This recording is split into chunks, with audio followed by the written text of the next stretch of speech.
Hey y'all, welcome back to the channel. Today we're going to talk about the double lift, one of the most common and popular sleights in the magic world.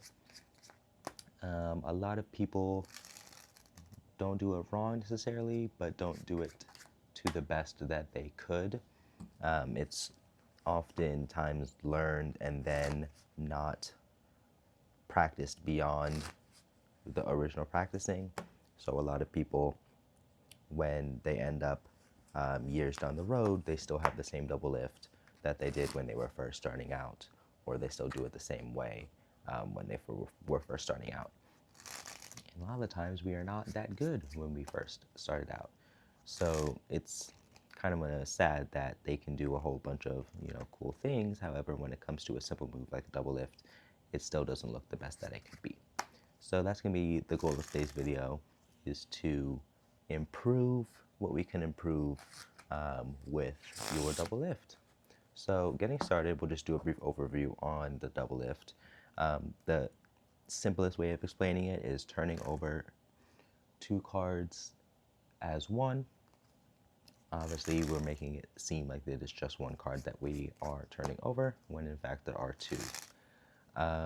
So the most simple way to achieve the double lift is to get a break under two cards, and the simplest way or easiest way to get a break under the two cards is to lift up at the back until you get two cards, like so. And then we want to get a pinky break on those two cards. And if you don't know what a pinky break is, it is basically, this is a pinky break. There are a few different ways of doing pinky breaks, and you will use different pinky breaks depending on what you're trying to achieve. Usually when you want to do a double lift, you want a really small pinky break like so. Sometimes if you're going to do like a classic pass, you want your pinky to be all the way in there. But when we are just holding the deck and have a break under two cards, we just want a really, really teeny pinky break where just the tip of a little bit of the skin is going into the card to keep it from being flush with the deck. Now, once you have your pinky break, what you're going to do is we're going to come through like so. The bottom corner is going to make contact with the middle of your middle finger here, like this. Your pointer finger is going to make contact with either the top corner or the top side of the card, like this. And your thumb is going to be somewhere in this area on the deck, just depending on your finger or your hand size. It'll just land somewhere on the back of the card right here. So now that we're here, what we're going to do is we're going to drag this card to the bottom, and it's going to catch on your bottom fingers like this. And then from here, your thumb is going to let go, and you're just going to push it onto the back like that. And now you are done with the first half of the double lift. Now the reverse is, well, okay, to reverse the card, you're just going to do the reverse of what you just did. So you're gonna, again, get a break under your card, like that. You're just gonna repeat the process. So your middle finger is gonna make contact with the bottom corner. Your pointer finger is gonna make contact with the top corner. Your thumb is gonna rest somewhere on the back here. Meanwhile, keeping pressure with your thumb a little bit, you're going to drag, make contact with your fingers here, and just flip it back over. So that is the basic double lift, like so. Now you're going to do a similar thing if you're doing a strike double lift and such, but today we're just going to focus on the basic double lift. Now, that alone is great. We do not, however, want to get into the bad habit of getting a break on the bottom two cards by lifting up at the back like that. Just because if someone is watching you closely or burning your hands, they will see this, and that does look like what you're trying to achieve, which is picking up cards and getting a break so you can have control over them. So a simple way to get a break on some cards without lifting up at the back is to push over 2 cards like this, and then you're just going to pull them back and get a break that way. So again, you push off 2 cards, and as you're coming back, your pinky is just going to slip in there, and then you can square up. This can be done just while you're talking, so just as you're moving around, you come in, take 2 cards, and just like that, you have your break over your 2 cards, and you can get into your double lift just like this, and just like that. So now that we know how to get a break and how to do the basic double lift, let's talk about ways of making it look the best that it can possibly look. The most important thing in my mind is naturalness, and we need to be as natural as possible, and we need to turn over a card like we were turning over 1 card. Now, a lot of people, when they do the double lift, they will hold the card the whole time and then place it on the deck like that, being super careful because you don't want your cards to split. Now, that's understandable, but once you become a little better at it, you'll be able to have some more confidence that when you're here, you can just do like this and the cards won't split. So that's what we really want to practice, is getting your break, and once you're here, just letting the cards fall by themselves. Now, if you look closely, there is a little bit of a split. I don't know if the light can catch that there. There's a little bit of a split, and that doesn't really matter because we're gonna square up the deck just like this by moving your pointer finger in and squeezing your hands like this. And that's gonna make the card flush like that.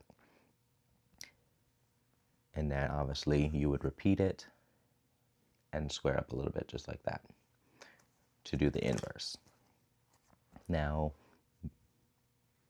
when you are just turning over 1 card, you will let it drop, just like this. So a good way to get used to this motion is to just push off 1 card, pick up like you were to do a double lift, and just let it fall. And once you get used to this, you'll know what your double lift is supposed to feel like. We're going to do the exact same thing. However, except pushing off, we're going to have our break, and you're going to be using 2 cards, obviously. So let's do it with 2 cards. So we're going to get our break. I'm just going to do a pinky count for this, and then we're here. We go down.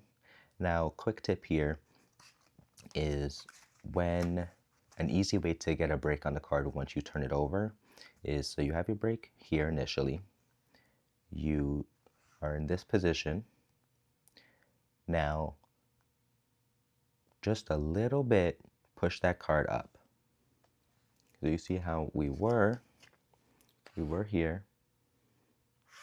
but as you're coming down like this, move that card up a little bit. Not necessarily this much, you want maybe like this much here, forward off the top edge of the deck. So like this, we're here, you can see a little bit of the corner is coming off the top. So when you let it fall and you push back, your pointer finger can press down on this corner, and look what's going to happen. If it presses down on this corner, it's going to pop up a little bit.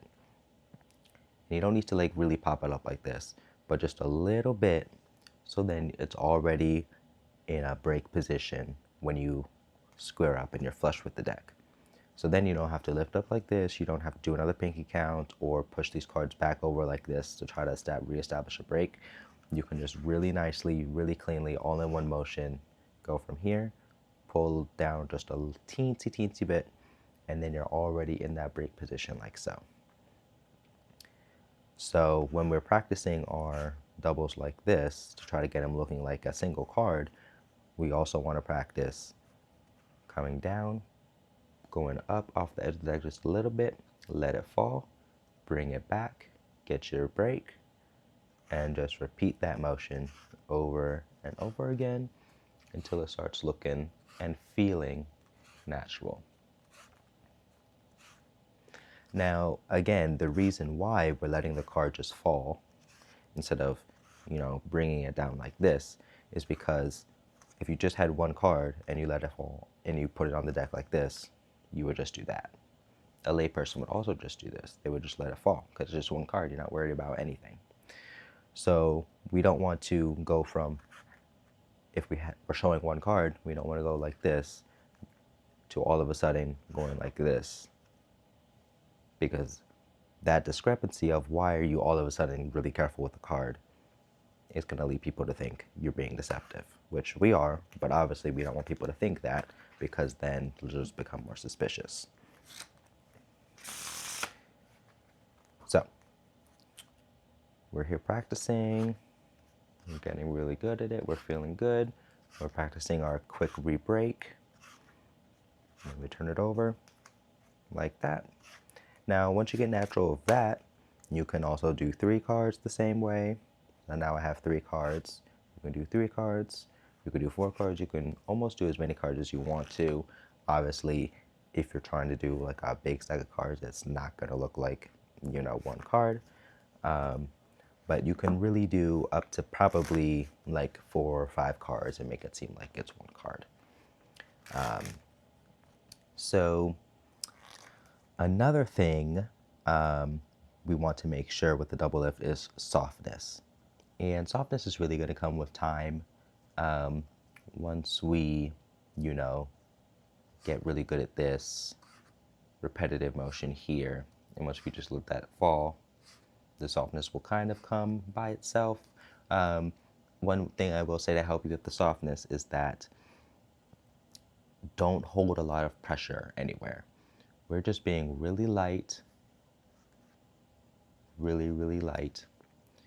Because if we hold a lot of pressure and we have a lot of tension, we're going to make this like scraping noise, which we don't really want.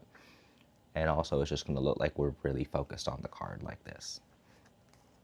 And another thing to keep in mind is when you're practicing this, don't get into the habit of staring at your hands.